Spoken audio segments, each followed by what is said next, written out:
for pay. I mean, these women range in every body type and everything. They're all successful, they're all intelligent, they're all good people. But if all of these women, including myself, are having issues, then I have to think, it might not be us. It might be you. It might be men.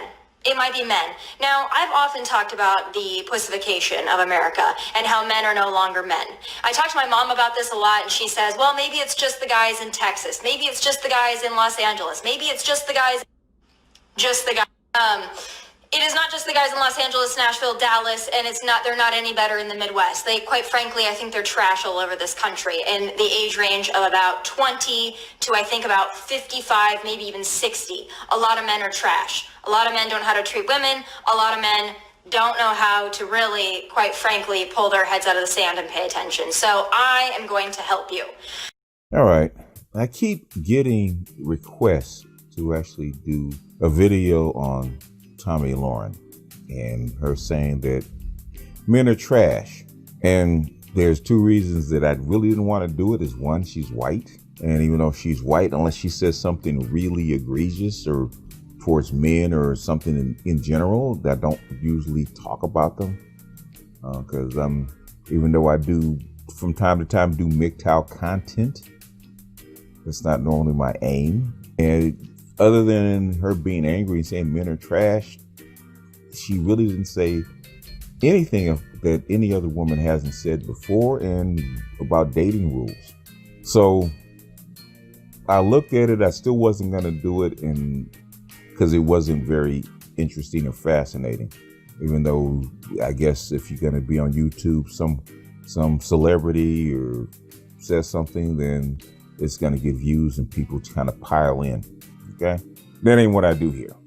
But I went on ahead and did some research to find out if there was an angle that actually interested me. And after looking at her background, it really wasn't much, but looking at her boyfriend's background, all of a sudden I got an interest, and all of a sudden I got a hit.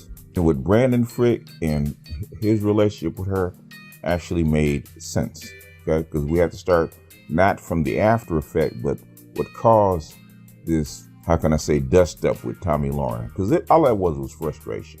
I'm sure it was. All it was frustration. It had nothing to do with the lockdown. All it was frustration. Okay, let's go back to who Brandon Frick is. Brandon Frick is still probably a sports agent. I think he's 28. I do believe he's 28 years old. Lives in Hermosa Beach and happens to have her for a quote-unquote girlfriend. All that is well and good. It kind of makes sense. They're kind of in the same vein. He's a decent-looking guy, not bad, not completely, like regularly handsome, not a pro football player type, but he's all right. And so the two of them make a decent couple. She's all right, and he's all right. So I was looking into his background about when they got engaged. And lo and behold, they got engaged, I think it's June of last year. And after they got engaged, he started his run for Congress as an independent. Makes sense. Okay, you get engaged or making plans to run for Congress. Your girlfriend or your fiance is a pundit. I think is she on Fox? I think it's on Fox, where she talks about politics and stuff like that. So you guys have the same flavor. You guys have the same interests. Sports is basically entertainment. And if you're a sports agent, you're basically a entertainment agency, basically. So there's no difference in them being an agent for NFL, quarterback, or Tomi Lahren. So there's a lot of crossover. So he's with her. They announced they're in love and he's running for Congress. Makes sense. Then just before the primaries in California, which is in March, he drops out. Running as an independent in Hermosa Beach, he drops out. LA is a tough market. Tough market for anybody, especially against an incumbent and you're an independent. Unless you got a whole lot to say, your odds are pretty slim. And it wasn't that he was defeated in the primary. He actually canceled his run. Maybe he ran out of money.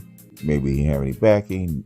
I didn't really get the gist about what the background was. It's kind of hard with an independent.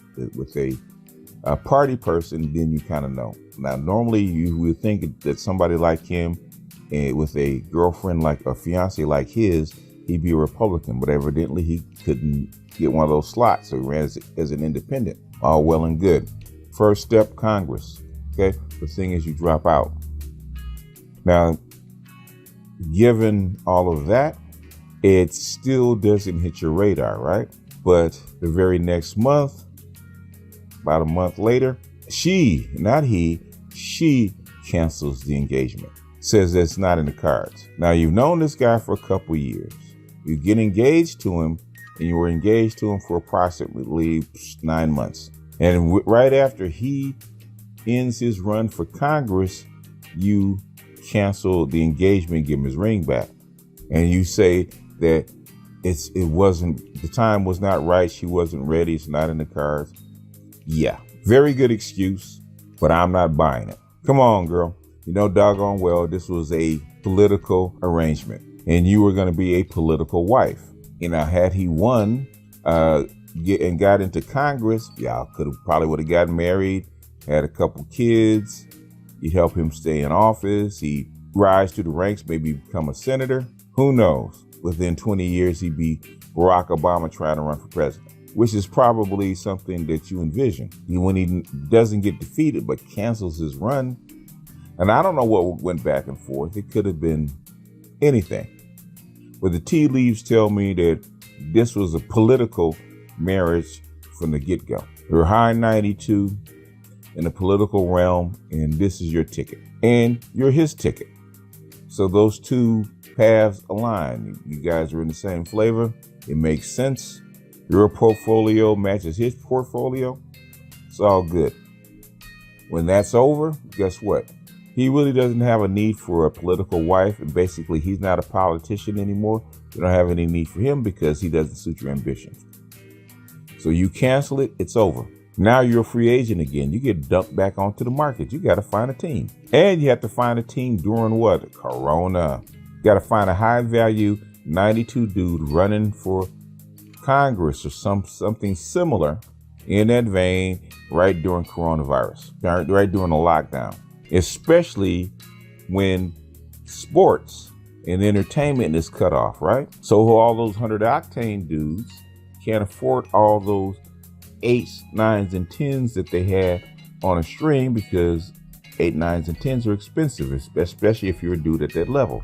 So all these, what she calls Tatianas, or Thatianas as she calls them, them 8, 9s, and 10s, them in the gold digger class, of which she's part of, a gold digger class, is dumped back onto the market. Now the competition is fierce. And all those dudes that were available because you work in that industry, they ain't available anymore. But why? Because they're dealing with all these 21, 22, 23-year-old Thatianas, one of which you probably were when you were that age. Because now Thatianas are cheap. They're available and they're plentiful. The supply is high and the demand is low. And like Kevin says, you're a forever 6. You're not an 8, 9, or 10. And you're a 6, maybe even 6 plus that has passed her peak.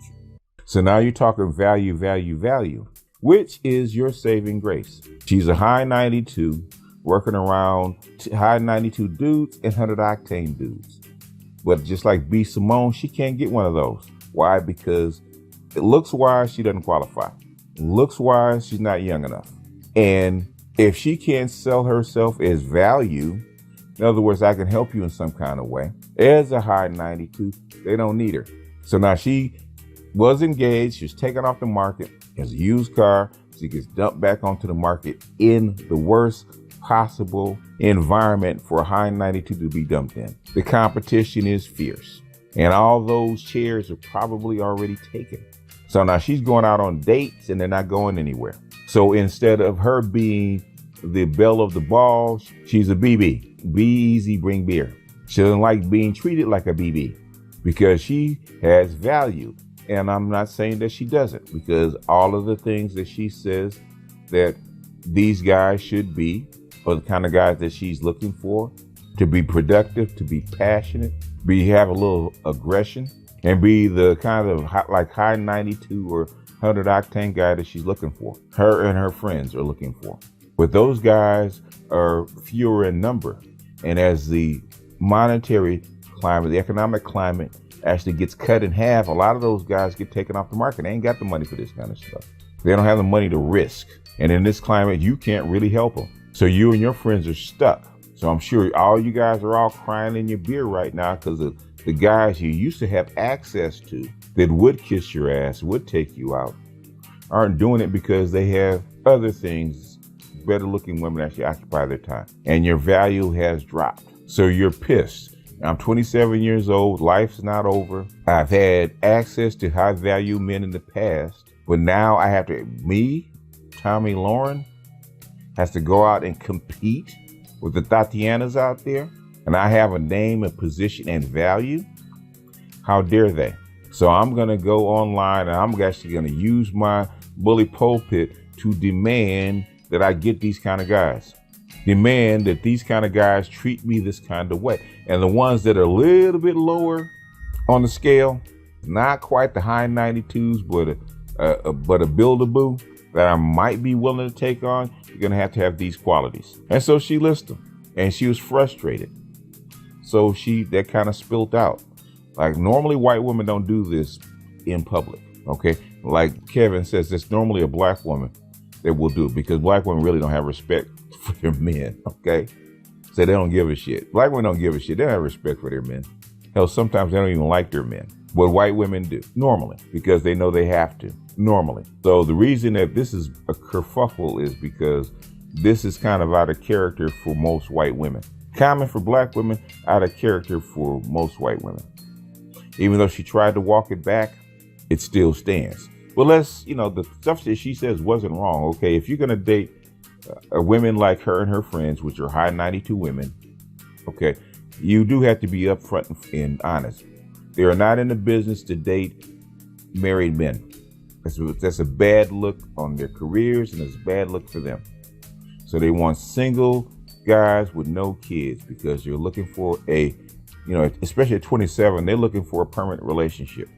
Number 2, they don't want to play the online text game, the online Tumblr game, the online whatever game, dating app game. They don't do that shit, right? They network. High 92s like that, especially that level, network.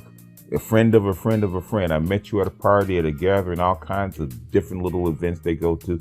That's what they do. That's how they network person to person. And once they network person to person, everything is done in person. They court the old-fashioned way. They don't do this cheap and easy crap that millennials and younger call dating. Dating apps are not dating. Just like the Yellow Pages is not going to the store. And at their level, they don't do that. They do everything person to person. They do it the old-fashioned way because that's what works. That's how you network. That's how you get to know people. That's how you court. That's how you date. So if you're texting them all day long, it doesn't mean anything. You're on the phone. You're bugging them. Texts are actually relay information from people that they know that they need to have action on it. If you're not one of those, or it's not one of those things, they don't care about good morning. How are you? You give them a call, or you make, like she says, make a plan. Third one, make a plan. Take me on a date. Take me someplace. Call me over to hang out. Don't wait till the last second. That's what they do. You're going to date a high 92 like her and her friends. This is what you got to do. She was actually telling you the truth. The last thing was that they want be ambitious.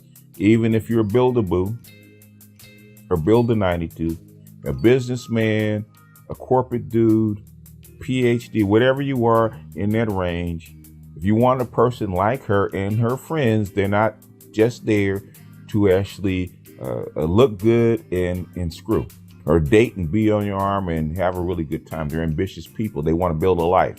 Just like she said, we want to build a life. We want to be on magazines. We want the nice house in the summer home and the nice vacations and careers. Okay.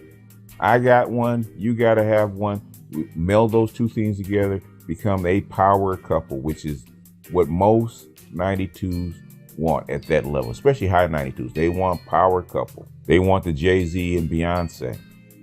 They want the Michelle and Barack. That's what they want. They want the Brangelina. They want the power couple. That's the lifestyle they envision. They work very hard for it.